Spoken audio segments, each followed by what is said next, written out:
एक बार की बात है कि एक सुंदर घाटी में एक महिला रहती थी जो अपनी हिम्मत और बहादुरी के लिए प्रसिद्ध थी। वह हमेशा दूसरों की मदद करती और कभी भी मुश्किलों से नहीं डरती थी। उसकी जिंदगी का उद्देश्य था कि वह दूसरों को साहस दे और उन्हें सिखाए कि मुश्किलों का सामना कैसे किया जाए। एक दिन जब वह जंगल के पास से गुजर रही थी, उसने एक शेर को देखा जो गुस्से में आ रहा था। शेर की आंखों में गुस्सा था और उसके दांत चमक रहे थे। महिला ने उस शेर को देखा, लेकिन उसे डर नहीं लगा, बल्कि वह शेर की ओर बढ़ी और बोली, तुम्हारी ताकत तुम्हारी हिम्मत से बढ़कर है, लेकिन अगर तुम अपनी ताकत को सही दिशा में लगाओ तो तुम दुनिया बदल सकते हो। शेर महिला की बातों पर थोड़ी देर विचार करता रहा और फिर उसने अपनी गुस्से की स्थिति को नियंत्रित किया। महिला की दया और समझदारी ने शेर को अपनी चुप्पी से जीत लिया।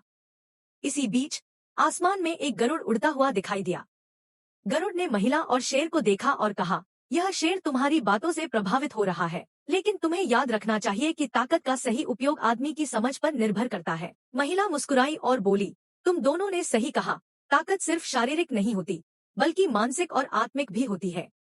जो इंसान या जानवर अपनी भीतर की शक्ति को पहचान लेता है, वह दुनिया में कुछ भी कर सकता है। गरुड़ और शेर दोनों महिला की बातों से प्रभावित हुए और उन्होंने अपनी जिंदगी में नया मोड़ अपनाने का फैसला किया।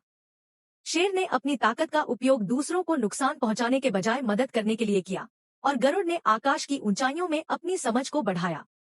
यह कहानी हमें यह सिखाती है कि ताकत और बहादुरी सिर्फ शारीरिक नहीं, बल्कि बुद्धि और दिल की ताकत से आती है। महिला की समझदारी और प्रेम ने शेर और गरुड़ दोनों को अपने रास्ते पर चलने की शक्ति दी। समाप्त।